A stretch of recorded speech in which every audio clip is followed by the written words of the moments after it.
هر انسان ته پکار ده کچیرته د خوشي په حالت کې وي او کچیرته د غم په حالت کې وي، په هر حالت کې د الله تعالی نه دعا غواړي او په هر حالت کې د الله تعالی نه سوال کوي.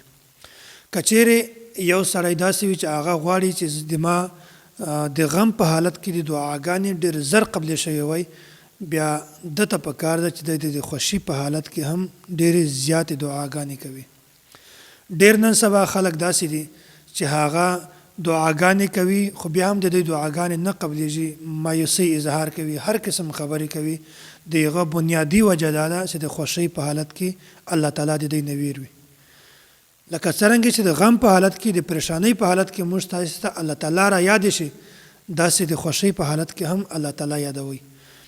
نو کچیرته دا غواړي چې د غم په حالت کې د ما دعا قبول شي، بیا په کار ده چې د خوښۍ په حالت کې هم په کثرت سره دعاګانې کوي.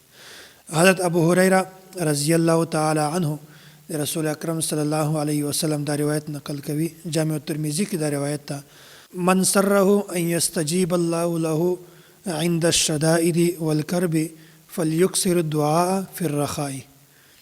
وای کوم یو کس چې غواړي چې د ماده د غم په حالت کې، د مصیبت په حالت کې، د پریشانی په حالت کې، د تکلیف په حالت کې د دعا زر قبول شي، فليكثر الدعاء في الرخاء، بیا ته پکار ده چې د خوشۍ په حالت کې هم ډېرې زیاتې دعاګانې کوي. بس دا نسخه ده که انسان ته د خوشۍ په حالت کې هم الله تعالی یادوي او که د غم په حالت کې هم الله تعالی ورته یادوي، بس بیا دا سړی فری ټینشن ده، دته هیڅ ټینشن نشته، الله تعالی د هر دعا قبلوي. او دا خبره هم یاد ساتئ چې هغه دعا چې دغه تعلیم په سنت کې موجود وي، یعنی مسنون دعاګانې وي، بیا داسې دعاګانې هم الله تعالی خامخا قبلوي.